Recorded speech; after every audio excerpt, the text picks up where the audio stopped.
সেদ্ধ করে মটরশুঁটি দিয়ে এই ডিমের কারি করছি, হাঁসের ডিম। এখন ডিমগুলোকে ছেড়ে দিব। এই যে ডিমগুলোকে ভেজে দিয়েছি লাল লাল লালটা করে।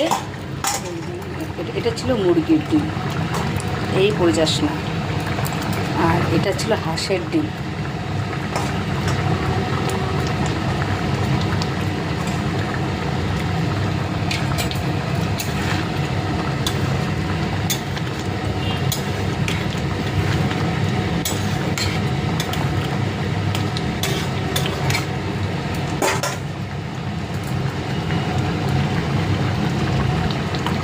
তরকারিটা হয়েই গেছে, নামানোর আগে ধনে পাতা দেবো।